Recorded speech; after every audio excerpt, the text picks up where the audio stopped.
of our aircraft. They're so old, they don't make the parts anymore. Now see those Medal of Honor recipients? What we're hearing now is that some people were taken out of that forum by the Secret Service, and your father was rushed off, and he's back on the stage and back to message within moments. That's what he is. Listen here. Oh, look, there he is being rushed off. He is safe, as you can see a moment ago, and back on the stage, back on message. All right, so, all right, your reaction to that, Donald? Well, listen, you know, it's interesting. You see it. That's the tolerant left, right? That's the same people probably that were getting paid to go incite violence at rallies from the Democrats. I mean, that's pretty good, you know. A lot of people will go throw some punches for $1,500, especially the crazy people that the other side was hiring. So, but that's really what we're up against. You know, if this was candidate to candidate, policy to policy, track record to track record, this would have been over a long time again. But we're up against a very corrupt, very big machine. These are power players. This is how they've gotten rich. The Clintons are worth up to $250 million. Doing what? Peddling American influence, selling out America. That's what got them there. They haven't created a job. They never built anything. They didn't do any of those things. But that's what we're up against. And so if it was a fair fight, it would have been over a long time ago. But it's not a fair fight. And I think the American people are starting to see that. We always knew. But now we're seeing it in the emails. You're seeing it in the O'Keefe tapes. You're seeing it day after day after. I mean, it never ends. It's like you're watching a movie about a banana republic, but it's actually happening here in America. And I think the American people are sick of it. You know, and honestly, that's a bipartisan problem. Both sides and the elite have done this and gotten us in this mess. And you know what? Your father saw it in the primary, Correct. and he was able to bust through it. Yeah. But I think that the thing that's so disappointing is that when we actually see it in the emails, like the Democrats saying, what are we going to do? POTUS, President of the United States, said he didn't know anything about a private server. What are we going to do when he was already emailing with her? I mean, this is frightening stuff. Are you disappointed? I'm actually, listen, it's hard not to be, all right? I'm an American. I'm a patriot. I believe in what they're doing. And we are literally running up against the most corrupt candidate in the history of the presidency. Okay? There's no, I can't even name, I can't come close to there isn't. The scandal after scandal, you listed them, and you're right. That wasn't even the 21st century. Yeah, we didn't even that get was just to the 2000. 90s and prior. You know, and so what are we saying to not only other politicians, but our children? Are we saying that kind of behavior is okay in government? You know, when the elites in Wall Street, when the elites on both sides of the political spectrum, when the media elites, when they're all up against you, guess what? You're probably doing something right. Exactly. It means you're fighting for the people that haven't done so well, because those guys have all done really well over the last few decades, whereas the average American hasn't had an effective pay raise in 20 years. My father's willing to take on that system. He's willing to step away from a pretty good life. Yeah. You've seen it. He could do whatever he wants. He doesn't need to do this. He doesn't need to do this, you know, and I get criticized for saying that, but he wants to do it because he wants to ensure that our kids and grandkids have the opportunity to live the American dream. I want to get into more questions. Why is Obama so invested in Hillary winning? And I don't want to hear, oh, his legacy. No, he's already got a legacy. Well, listen,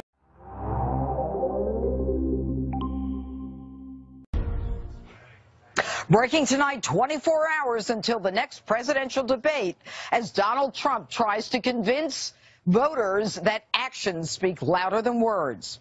Hello and welcome to Justice. I'm Judge Jeanine Pirro. Thanks for being with us. You know, some damaging leaks actually affecting both campaigns tonight, and we'll get to all of it. But first, my opening statement. The comments are shameful and cringeworthy. The words are disgusting, devastating, and embarrassing.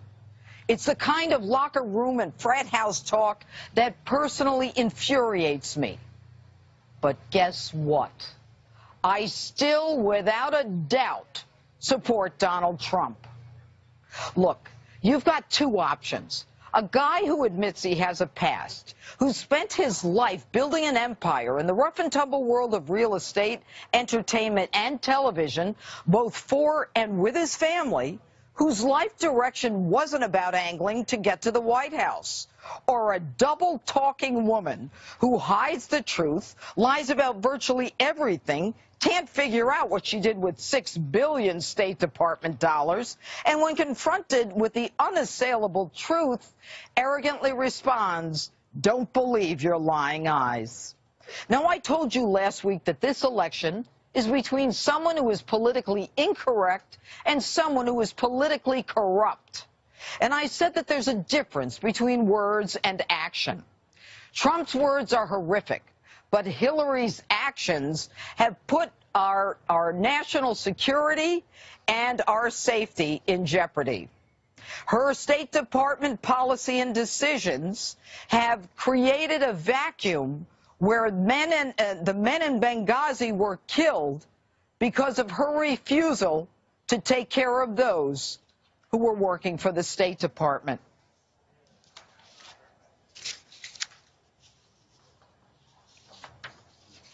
Now,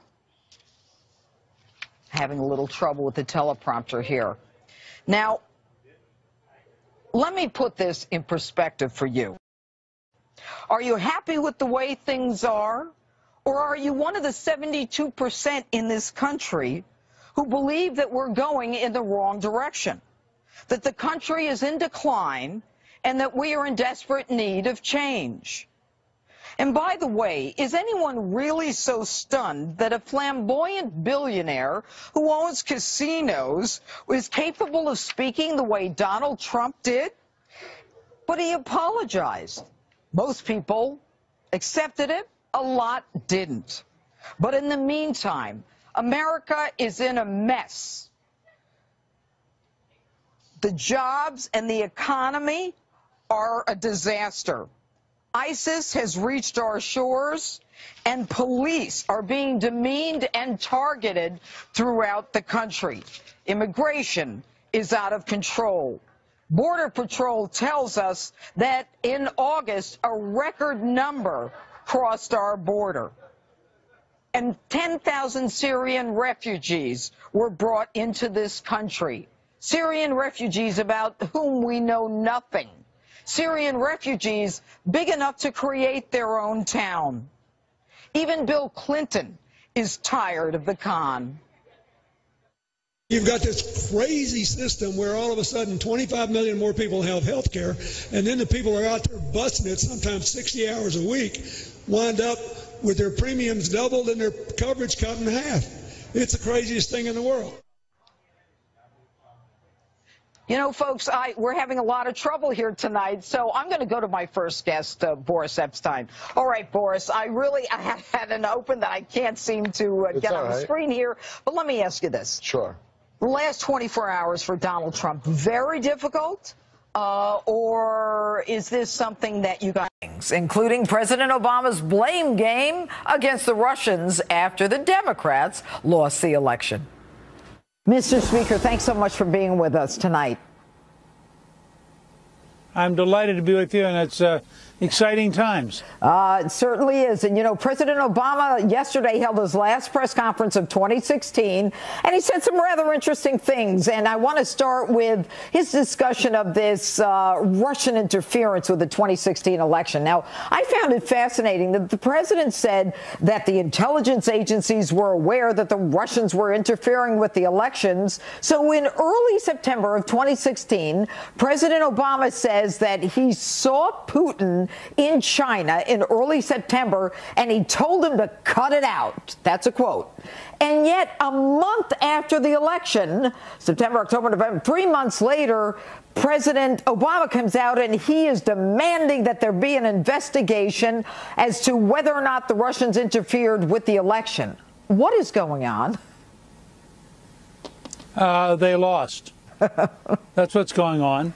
You know, you had poor John Podesta had this article about the fact that all this thing is happening and it's all the FBI's fault. And you realize then this guy ran a campaign that raised $1 billion. $1 billion. He had the President of the United States on his side. He had the elite news media on his side. And his candidate lost. Now, he could either say, you know, I failed. Or he could say, the Russians did it. And I think he's decided he has a better future claiming the Russians did it. And the amazing, I mean, it's absurd. The amazing part of it is, I don't believe, Mr. Speaker, that anyone has denied that anything that was hacked, and Julian Assange says Russia had nothing to do with it, whether you believe that or not. You know, they don't deny that what was in those emails wasn't accurate. Well, I mean, notice what the core of their argument is, that by hacking into the emails, they let the American people know things that were true, I mean, the Russians didn't write the emails. Hillary Clinton did. John Podesta did. Everything that's really embarrassing and damaging came either from Bill Clinton, Hillary Clinton, their top staff, or John Podesta, their campaign manager. But their argument is, even though what they wrote was really embarrassing, that it's not their fault it became public, and therefore it's the Russians' fault for making public how bad what they were doing was. I mean, if you think about that logic, again, you're a judge. I'm a historian. I'm not a lawyer. But it strikes me, I wouldn't want to take their case into court and try to defend their logic. Be dismissed before the other side had an opportunity to present theirs. But what is so fascinating is, you know, when I was listening for the excuse that the president might use, you know, he said, well, 17 intelligence agencies said that Russia was involved in interfering. And yet his reason for not getting involved before the election was, I wanted the American people to decide. Well, it takes him 5 weeks or a month later to say, we're going to have the intelligence agencies investigate it again. And now the pressure is on Donald Trump to further the investigation. But isn't this nothing more than an attempt to delegitimize the victory of Donald Trump? Look, I don't think anything done by outsiders changed the ultimate outcome. The fact is, when it mattered, key voters in Wisconsin, Michigan, and Pennsylvania said, I don't want Hillary Clinton. And they voted for Donald J. Trump, period. That's the underlying fact. But I will say, and I said this all the way back in 2014, when the North Koreans were apparently hacking into Sony, we need, and I have no problem with hearings that look at the totality of the cyber threat to the United States. I think that would be very healthy and very important. And if this particular story is a part of that, that's fine. But to narrow it down to something which, frankly, even the intelligence agencies don't agree on. I mean, there's a big argument inside the intelligence community over whether or not this even happened. Exactly. And, you know, I thought it was fascinating and I think consistent with President Obama's, his whole personality is during the press conference. He said, well, you know, my message to Russia is, quote, we can do stuff to you. I don't know how you took that, Mr. Speaker, but I thought it was rather weak. But do you want to comment on that? Well, let me just say two things about Barack Obama. One, of course it was weak because he's weak. He's been weak for 8 years. A lot of what drives us crazy about Putin is in reaction to the weakness of John Kerry and Barack Obama and Hillary Clinton. It'll change dramatically, I think, when you get to the brand new team of Donald J. Trump, Rex Tillerson, and Jim Mattis. I think at that point you're going to see a very different relationship with Putin almost instantly. But there's a second part. Imagine that you're Barack Obama. Imagine you were confident all year long your legacy was going to be intact. Imagine you were confident all day on Election Day you were going to make sure a liberal won so the Supreme Court would go to the left. Sometime around 8 or 9 or 10 o'clock election night, Barack Obama began to see his legacy shrink and shrink and shrink. It's like one of those clown dolls as the air goes out. And all of a sudden he's faced with the reality his legacy is mostly 70 or 80% of it going to be repealed sometime either on the inaugural day with executive orders by Trump or during the following 60 or 90 days. I suspect you got a guy there who's in turmoil. I suspect, and so it sounded last night. Anyway, Mr. Speaker, thanks so much for being with us. Always great to be with you. Thank you. The political panel is on deck, and then attacked for supporting Donald Trump. Scott Baio is here to talk about what he says happened to him at his daughter's school. And remember, all night long, we look back on my favorite street justice moments, like the time I just had to go to Moe's at the height of the election season. We'll be right back. I'm at Modell Sporting Goods, and I am practicing because I think it's important that any commander-in-chief needs to be in great physical shape. Do you think either of the candidates are really... And I said this all the way back in 2014 when the North Koreans were apparently hacking into Sony. We need, and I have no problem with hearings that look at the totality of the cyber threat to the United States. I think that would be very healthy and very important. And if this particular story is a part of that, that's fine. But to narrow it down to something which, frankly, even the intelligence agencies don't agree on.